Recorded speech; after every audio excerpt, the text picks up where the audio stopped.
Hey everybody, this is episode 26 of Answers to Questions. I'm John T. Meyer, and this episode is all about networking. So the topic of networking came up because it's mid-March, which is South by Southwest time, and the Lemon origin story actually involves networking at South by Southwest. So the year is 2011, and I meet a guy by the name of Adam Hoffman. He had just left the Kauffman Foundation to help a new startup called Zarly.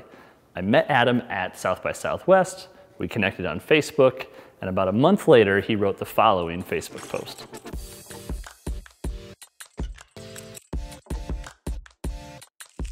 So to make a long story short, we started working with Adam and the team at Zarly. We did some stickers and we did some t-shirts, some really rush design work, which led to our first infographic project, which led to a contract to do a handful of infographics and the birth of Lemonly. So networking can be impactful. So let's get right to our questions today about networking. So the first question comes in from Emily by email. She says, I'm an entrepreneur, but I'm also an introvert.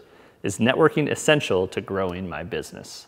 I don't think you're the only person who feels that way, Emily. I would say networking isn't required to grow your business. Certainly it depends on your position, right? Some roles, some people have to be a little bit more external, more networking, and others can probably be a bit more behind scenes, but I would push you and kind of urge you to consider kind of stretching yourself a little bit and try to network, even if you are an introvert. And today now there's so many different types of networking events, and I'm talking about in-person, face-to-face networking, not social media. But you can pick whatever feels right to you. Like we do 1 Million Cups here in Sioux Falls, which is about 75 people getting together, having a cup of coffee and listening to a speaker. So all you have to do is show up, grab some coffee and sit down and just introduce yourself to the people sitting next to you. So start where you feel comfortable, but also don't be afraid to get out of your comfort zone. You don't have to go speed dating and network every single person out there, but continue to push yourself, stretch yourself, and see where it goes, because it could lead to a new business venture. All right, our second question comes from Jacob. He says, John, I just got back from a conference and I have a ton of business cards. What do you do with a stack of business cards? Well, Jacob, I have a stack over there, which I probably need to get to. I'm not great at like entering all of the contacts into my CRM or some sort of database. I used to use an app called Card Munch, I think, which LinkedIn acquired, but you could take a picture of the business card and then it'll immediately reach out to that person and connect on LinkedIn. I do try to use LinkedIn for like meetings with clients or people I meet that I want to follow up with. I just reach out and say, can you connect on LinkedIn when it's timely and relevant?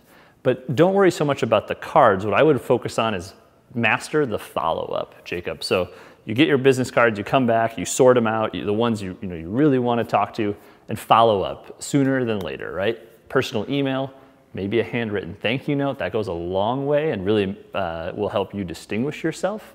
So really be aware of the follow-up, sort them out, and master that, because that will make the most impact, where they'll really think back and be like, oh yeah, I remember meeting that person at that conference, and who knows where it goes from there.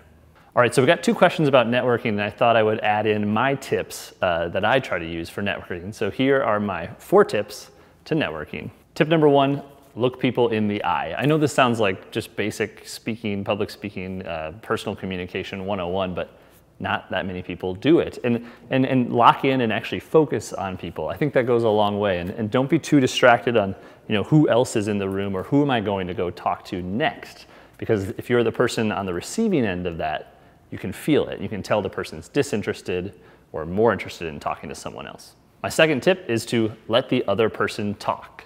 In fact, I would say try to let them win the conversation. Let them talk more than you. Ask questions, engage with them, and stop. Don't go too long in your answers or your replies. If someone walks away feeling like they talked a lot, they probably feel like they really enjoyed meeting you, even though they were the one doing most of the talking. The third tip, which is my secret question, is to ask, where are you from? I love asking that question because it invokes different responses depending on the person. Some people will say, oh, I'm from Lemonly. Some people will say, I'm from Sioux Falls. And wherever they answer or they take that kind of helps me decipher a little bit what they want to talk about and where we can take that conversation. Oh, tell me more about Lemonly. Or Sioux Falls, my grandmother used to live there. Wherever the conversation goes based on how they answer that kind of gives you a leg up. And then hopefully if you have a grandmother in Sioux Falls or a cousin who used to work in Detroit, you can make a connection and then kind of share a moment.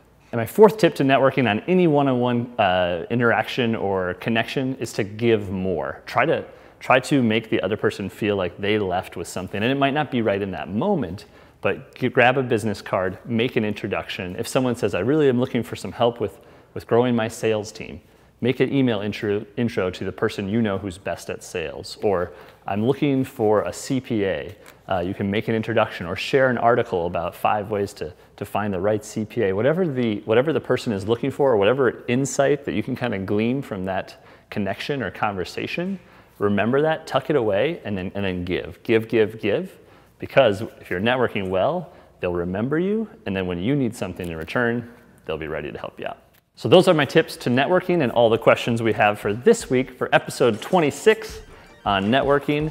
Our question of the week, this will be funny, do you have any don'ts for networking, or maybe your most awkward encounter or funny story regarding networking? We'd love to hear it, and don't worry, we won't share it on a future episode, but we'd love to hear it. If you have any questions for a future episode of Answers to Questions, don't be afraid to use the hashtag AQJTM, or here's how you can get in touch.